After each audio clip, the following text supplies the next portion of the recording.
This is Ross. And today I have a camera lady who's kind of crazy. And say hello, camera lady. Hello. Okay, so now that you got that close up, I wanted to talk to you guys about this tree right here I'm standing next to. And this is my Illinois ever-bearing mulberry tree.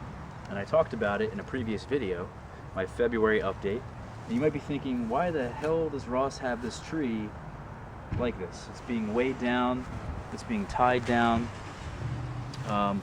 It was up like this, just straight up in the air, and what we decided to do is tie it down. And the whole purpose of this is 100% because of mulberry trees. And mulberry trees, the way they fruit is that they'll fruit on last year's growth. Okay, so when it's springtime, this thing will flush out growth, and then on that new growth will be the fruit, the mulberries. Setting up a permanent structure for my tree, it's going to be more productive in the long run. Okay, so let me show you what I mean by and why I'm doing this. You want to get this video done or what? I gotta think of what to say. It's an earthquake! Earthquake! So what I was getting at is that you need a permanent structure for your tree, particularly mulberry trees, because if you don't, you're gonna have a gigantic tree, huge, 35 feet at least, okay? And this tree already grew. I cut it off right here. You wanna come in closer, camera lady. I cut it off right here. It sent out some branches this way, this way, this way, and this way. So these are my scaffolds, okay? And just look at the amount of growth. I mean, it's easily, I wanna say 5 foot in each direction.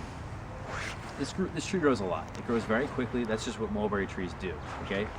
So what I need to do is to control the size of this tree is to set up a permanent structure so that I can keep coming back to that every year.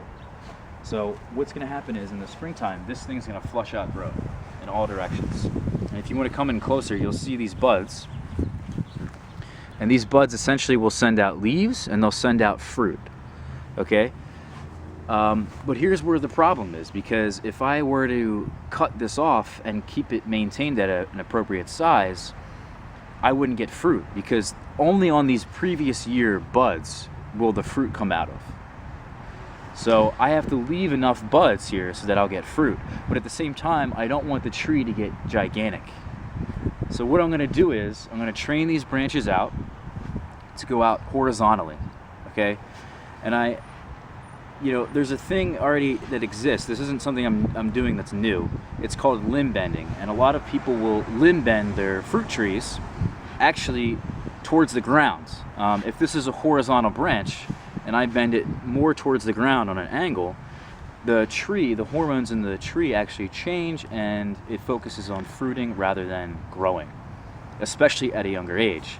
So if you have problems with your fruit trees, I'm not sure if the same thing goes for mulberries, I'm sure it does, but you're struggling to fruit your trees, then just bend them down towards the ground more.